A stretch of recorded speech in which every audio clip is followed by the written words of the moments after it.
To more results now from the RJR Gleaner Don Anderson poll. Now, while people interviewed appeared to have little knowledge about issues of corruption and mismanagement at the National Energy Solutions Limited NESOL, most Jamaicans felt that the issues at the state-run entity were not handled well. Come September this year, the state-run National Energy Solutions Limited NESOL will be closed. Energy Minister Favour Williams provided an update recently at Parliament's Standing Finance Committee. The services will be within the ministry. The company, the incorporated company will be wound up, but the services that it provides will be a part of the ministry.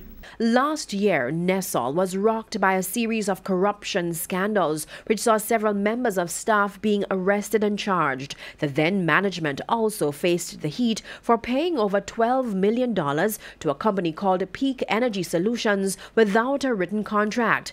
On the issue of value for money, 41% of persons polled felt that government did not receive value for money from NESOL contracts. 15% said yes, while 25% said they weren't sure. As for whether the government handled the issues at the corruption-plagued entity properly, the majority of persons interviewed felt that they really had no opinion, they didn't know enough about the issue, and therefore that left the 49% who committed to an answer.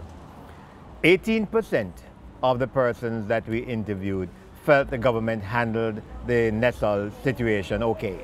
But the 31% to be exact, 31% said no, government did not handle the issue of NESOL properly. The agency's former managing director, Carolyn Warren, resigned last year after it was revealed that she had 6 criminal convictions, 3 of which were drug-related. Upon taking office, her convictions were not declared. Respondents were asked whether persons with previous undisclosed criminal records should be prevented from holding a senior public office. The majority of persons that we interviewed said they agree that they should not be allowed to. 58% said, we agree, they shouldn't be allowed to hold public office. On the issue of board appointments, 52% of respondents said no when asked whether newly elected government should appoint boards comprising persons who favor their policies. 25% said yes. 42% of the respondents also believed that 1/3 of board members be retained when a new government takes office.